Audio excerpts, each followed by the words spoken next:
I haven't got any brass straps showing or anything. No. Well, good morning, Auntie. Oh, good morning, Neffy.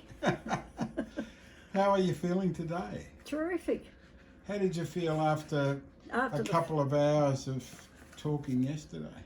Well, I don't know how I felt because I went to sleep in my chair. No, I felt good.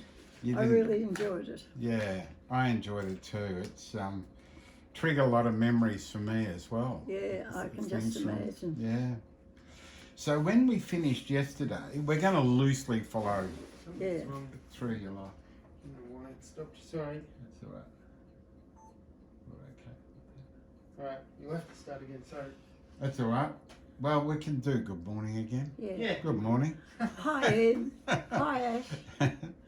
So it was a great day yesterday. I enjoyed it. Yes. We didn't tucker you out too much. No, because I just sat in my chair and had a couple of hours sleep, and then I was ready for the next little bit of my life. Yeah, wonderful. Well, we'll loosely follow this chronologically, but like yesterday, we'll end up jumping periods and then coming back when things are of interest. But you've lived one hell of a life, haven't you? Really? I'd never thought about it. I just enjoyed it. Yeah. Well, that's there were ups and there were downs. Yeah, definitely. And you were talking about ups and downs when we closed yesterday. The downs of being tied to the kennels. Yes. And the ups of going flying. Well, I've thought about this. If I hadn't have been working so hard in the kennels and so exhausted with 4 kids tearing around and all those things, I would never have probably started flying. Yeah. It was just one day I saw this aeroplane. I had a staff problem. There were 2 off sick, and it just seemed terrible that I just felt so exhausted.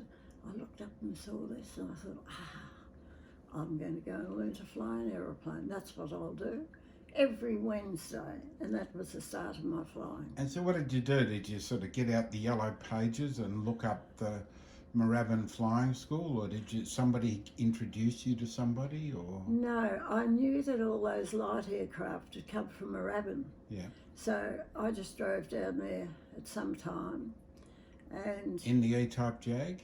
In the white E-type Jag, yes. And the first place I came to was the Shutt Flying Academy.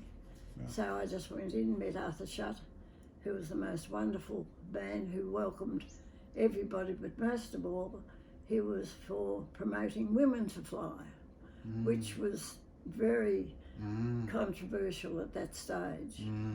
And so I went in and asked if I could learn to fly, and he said certainly, and that was the start of 40 years to the very day of flying aeroplanes. 40 years? To the very day I decided that was it. Right. So I sold my last, you've got it. Yeah. My last plane, and I remember the Rego. Yes. With Roger Oscar Tango. That's exactly right. That was my first little plane. Yeah, Romeo Oscar Tango. Yeah. Excuse me. Oh, yes. No, Rogers for the movies, isn't it? Yes. Romeo Oscar Tango. And I learned to fly in that, and that was quite a thing. My young flying instructor, I didn't know that I was not only his first female trainee, I was his first trainee. He was just got his own license to be an instructor. They didn't tell you that at the time? No, I didn't find out for ages. And I did all the usual flight training and was doing awful landings, good landings. And then all of a sudden one day I'd done about 15 hours of flying. One day we were taxiing back to the Shutt Academy, and he said, hang on a sec, I want to get out. And there was a big plastic bag being propelled down the taxiway, And I thought he'd got out to pick up the plastic bag so it didn't get caught in anyone's propeller. And he said, now you can go and do a circuit on your own. And that is probably the most memorable thing. I was going to ask you about that first time solo. Yeah, they just throw it at you when you least expect it. And how did you feel? I can't tell you, I was sort of numb, I think, as I taxied out. And I don't think that there has ever been a record of anyone crashing an aeroplane on their first solo, because you're so intent on doing everything right that you're concentrating. So I did my first solo and went back and got a bucket of water over my head, because that was your prize from the academy. Did they? Yeah, one of the other instructors were waiting with the bucket of water. And after lots of congratulations, I started to drive home in my little car, the E-Type Jag. A female pilot who'd gone solo for the first time? Yes, and I was pulled up in Springwell Road for doing 148 miles an hour in an 80 mile an hour zone. And this copper pulled me up. Miles per hour? Yeah, In nearly miles per 200 hour. Ks or something? Yeah, something terrible. And anyway, he asked me why. Did I have a reason? No. Did I have an excuse? I said, well, no excuse, but the reason is I've just flown an aeroplane on my own. And this, I don't know who he was now, of course, but I had the window rolled down and he put his arms in. What was it like? Tell me all about it. And in the end, he said, go on, get off home and keep within the speed limit or I'll book you next time. So I didn't even get booked. And what, you were 33, 35? It was 1965, so I was 33. 33. I remember you, it must have been, it was around that time because you still had the plane. And it was partly blue, wasn't it, on the outside? Yeah, blue and white. Blue and white. Yeah. And we were holidaying down at Port Arlington. Yes. And you came down to visit. And you said you'd fly down. Yes. And down behind where there's now the camping ground was this area where they used to have when the circus came to down. Oh yeah. And so we were watching from the house. We could see you approach. Yeah. And you landed the plane in this paddock. Yeah. It was just amazing, and I had Ken with me. And of course, if you travel across, and this is still current, cross water, you have to wear a life jacket. And the life jackets they give you are not inflated. And this kid, who was about 6 or 7 at the time, kept his hand on the ripcord thing. Now can I pull it? Now can I, Mummy, now can I pull the cord? And I said no. And in the end, as I was approaching, in the last part of where you round out and make your nice landing, he pulled the thing. Ken did. Ken did. And here's this little boy in the front seat with me, nothing between, and I've got the control column trying to pull it against this child, all puffed up with the emergency jacket. Anyway, we managed to land, and I can't remember whether it was on that trip down or another one, but after you'd been up at the house, Mum, you said, who wants to go? Does someone want to go for a fly, have a look around? And I said, yes, please. So we took off and we flew over the heads and we flew down the coast a bit, down to Barwon Heads. Then we came back around and I think it must have been a different trip, or it could have been the same one. And then you said, we were coming over to Ocean Grove, near where there's now the Colandina Hotel. yeah. And you sort of banked the plane, and then you said, get one of those 2-pound packets of flour, and when I say throw out the window. And all these, your flying mates were all flower bombing this cross on the ground. Yeah. I thought I had a really remarkable auntie. I don't know whose other aunts ever taken him up in a plane and made him flower bomb from 1,000 feet. Well, it wasn't 1,000 feet, it was about 500 actually. Oh, there you go. And I had, you have to have your power pulled right back, ready to throw it at the flower bomb so it would go straight down on the target. But I always remember you when you had to open the window Yeah, to do that, yeah. and the rush of air. Yeah, yeah. I think you were scared stiff about what you were really doing. Oh, I But- was. I definitely but was. when I said now, you did it. I did it. I always obey my aunt. Always have. Well, as we're on camera, I won't elaborate on that. But when you were referring to the use of the controls, and even in this conversation, you're talking about the way in which you fly a plane. But you're a really good pilot. Like you were. Whereas Keith, we can bring him in at this point. I can remember when I was a kid, people saying, "Oh, Keith's a bit of a rat bag in the air, and he runs the planes out. He doesn't keep the mixture as well adjusted as you." And you're a very economical pilot and a very capable one. I flew very correctly for the aeroplane, but I did do certain things. And one other trip, not down to where you used to have your holiday house at Port Arlington, but I had some friends at Refuge Cove Oh yes. who were camping, and they asked if I could do a food drop. And you go through... I know Refuge. I've sailed there a number of times. Right, well, as the real cove, there's two mountains or hills each side of the beach. Yeah, I know. And I had to, and they had drawn a great big circle on the sand and written in the sand, Elva's drop spot. And to this moment, I can tell you what I had to drop. 2 pounds of the best steak, a bottle of wine, a bottle of red wine, a bottle of white wine, and what was the other thing? Oh, and a bunch of celery. Now, I was alone in the plane, so I had to do all the manoeuvring of opening the window, flying the plane down to about 50 feet to do this drop. And I will never forget the celery. As I threw it out the window, it opened up like a big thing of flowers. Like when it landed, it just went to pieces, but it was watching it go down. It just sort of came out like a beautiful bunch of flowers.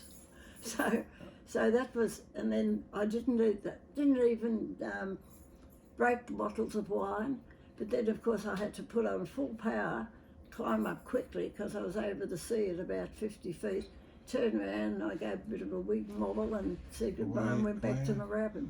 And talking about low flying, we were talking a few months ago when we had dinner with Mum, and you told the story about how you did a delivery for Arthur Shutt of the plane to New Guinea. Yeah. And you ended up flying very low all the way across the Torres Strait because weather closed in. Do you want to tell us that story? It's a wonderful story. I flew up to the top of the Gulf of Carpentaria. What was the plane, first of all? It was a very old Cessna 206, which was really clapped out because it had been the newspaper plane that dropped newspapers everywhere. Yeah. And I was so, it was fine, but it was a very old plane. And I had to wait because there was low cloud every morning and you can't fly through cloud unless you're qualified. Yeah. At that stage I wasn't. And so I had to eventually, I think I waited 2 days to memory. I started that crossing and it was the most beautiful thing. The water up there is turquoise blue. It's not blue, it's not green, it's turquoise. But I had a very strange experience. There was 8/8 blue sky and all of a sudden the shadow of the aeroplane was on the wrong side. You know, for the morning sun, the shadow of the aeroplane should have been on the other side, and it gave me a real spooky feeling. When I looked a bit further, it was a huge manta ray pacing the aeroplane. Beneath you? Yeah. You were that low. Oh, yeah, and it looked like when I was flying and navigating and looking for weather, it just looked like the shadow of the aeroplane.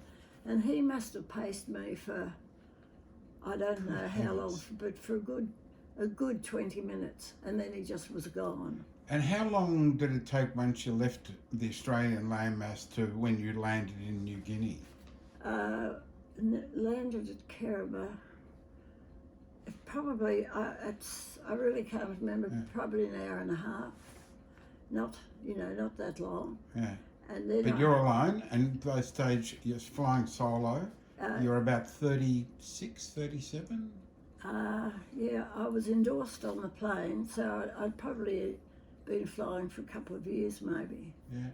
I'd have to look up my logbook to review that. But it was a successful delivery. Oh yes, but it took a while because I had to go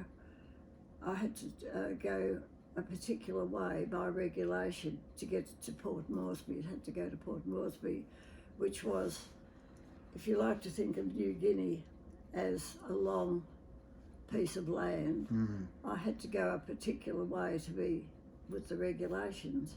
So the weather was good and there was nothing to really report. Landed at Kiribati, showed that was sort of where you had to show your passport and all your paperwork, and so I can't really remember if I delivered it that. No, I didn't. You've triggered a memory. I slept overnight in some sort of a part of a place that they had at Kiribati Airport for pilots who, either by circumstance or whatever, had to stay at Kiribati Airport. And there was no, and I can remember this so clearly now, you've jigged me up about it.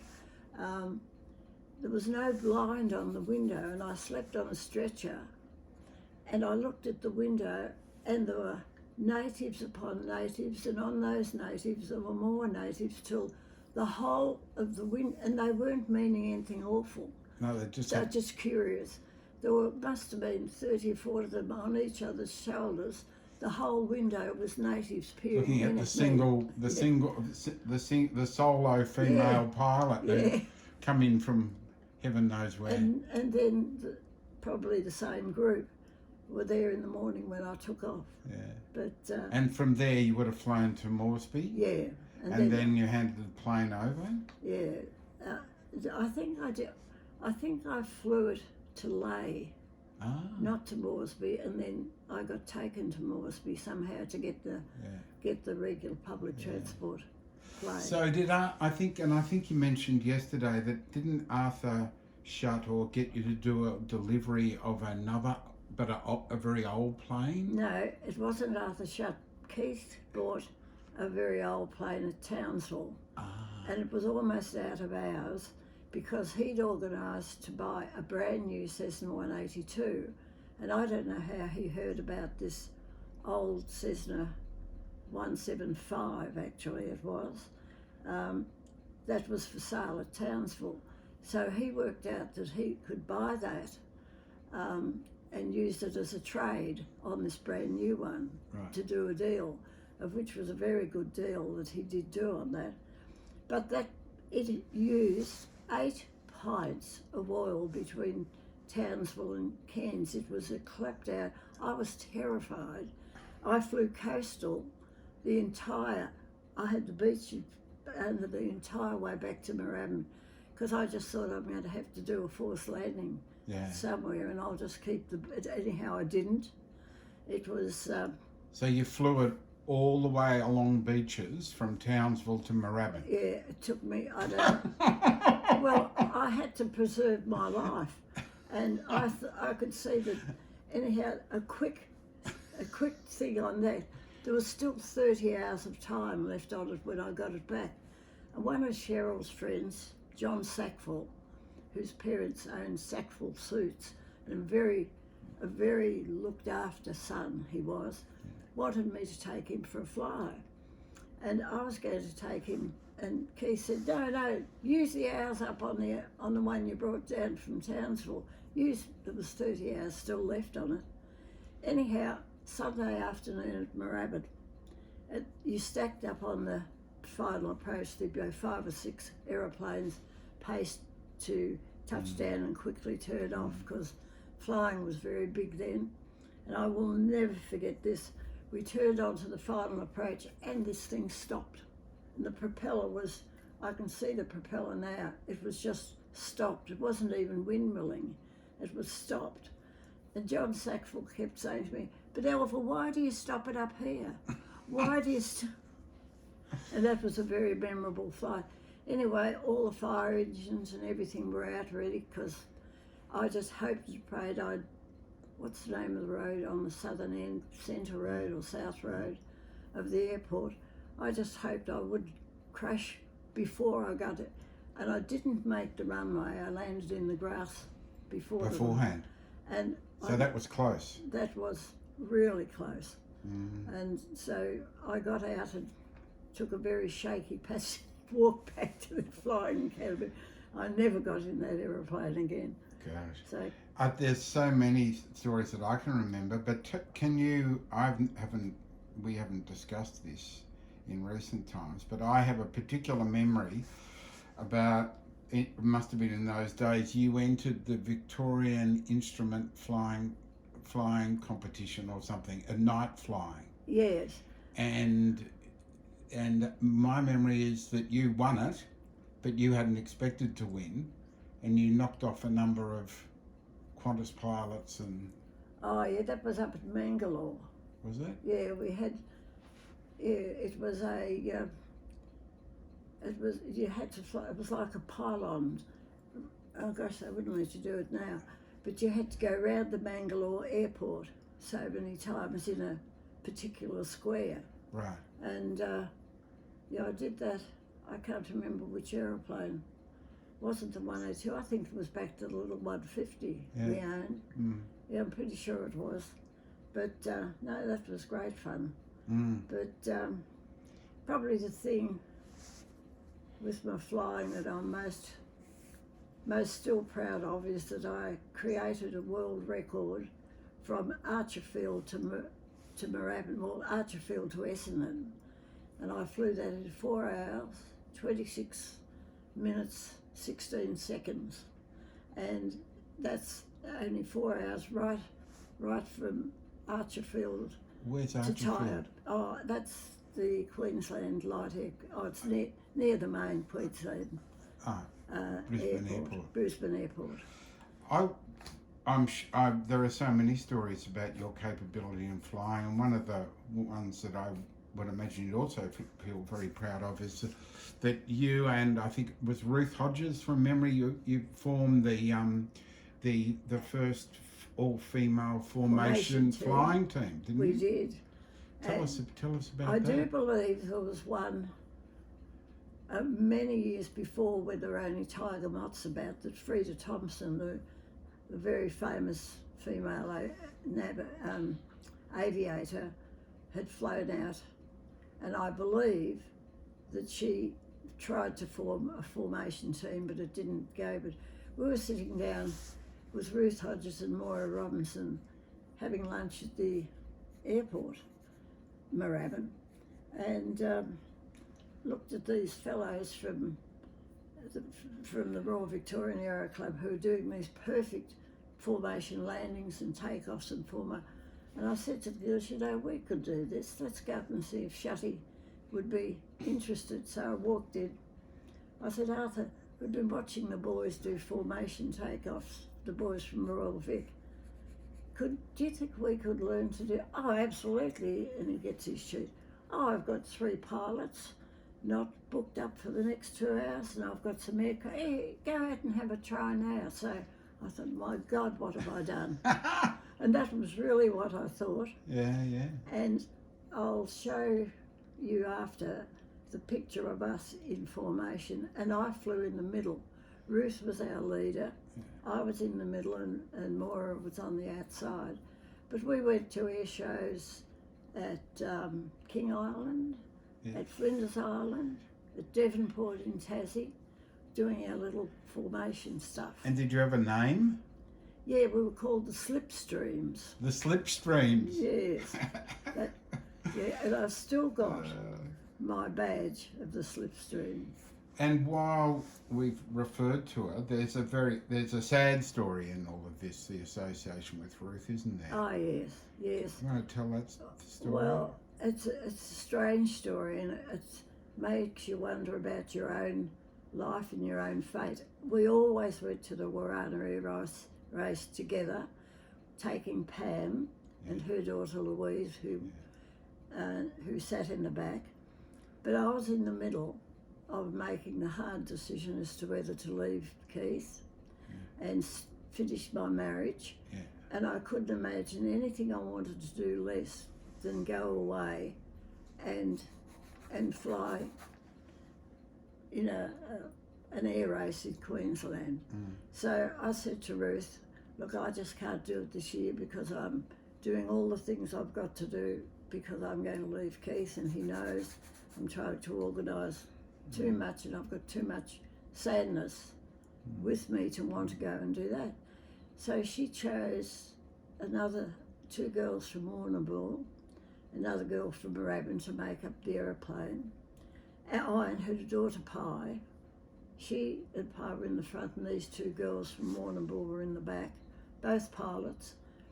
And on the way back, they went into the race, and on the way back, they hit the top of the mountain, and the 4 of them were killed.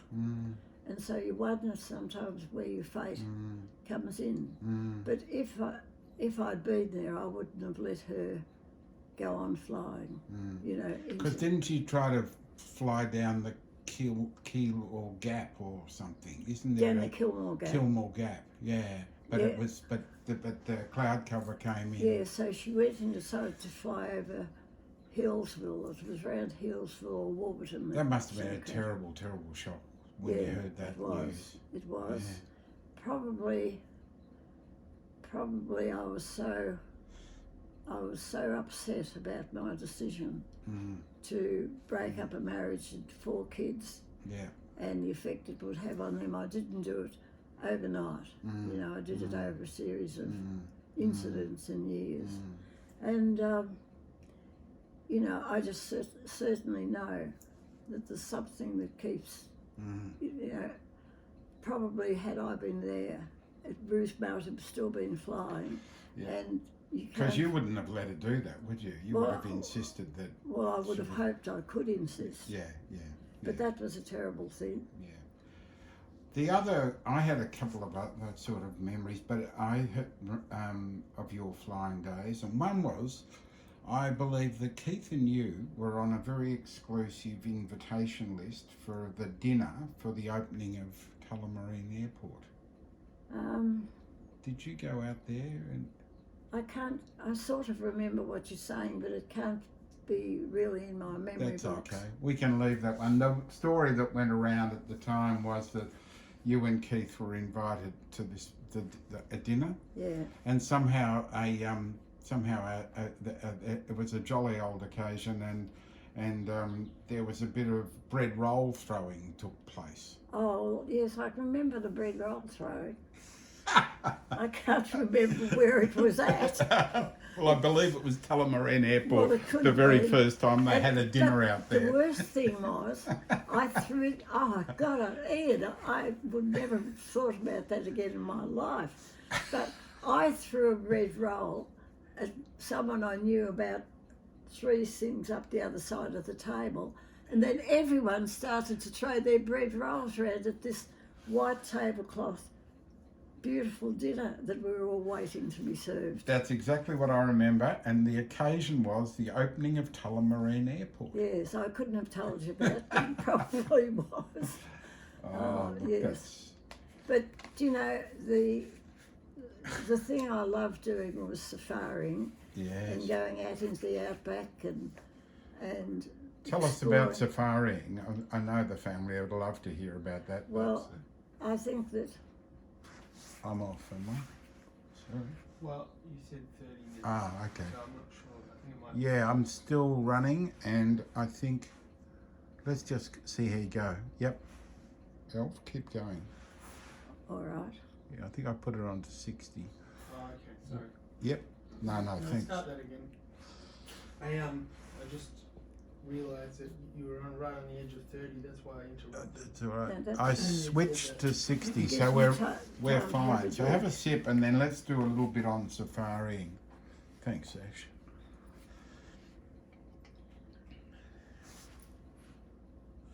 So when you went safariing in the plane, what does that mean? What did you do? Well, we went, it was a bit like learning the formation flying. I went and said to Arthur, we've now got a beautiful new Cessna 182 and I want to be able to explore Australia, but I don't want to do it on my own.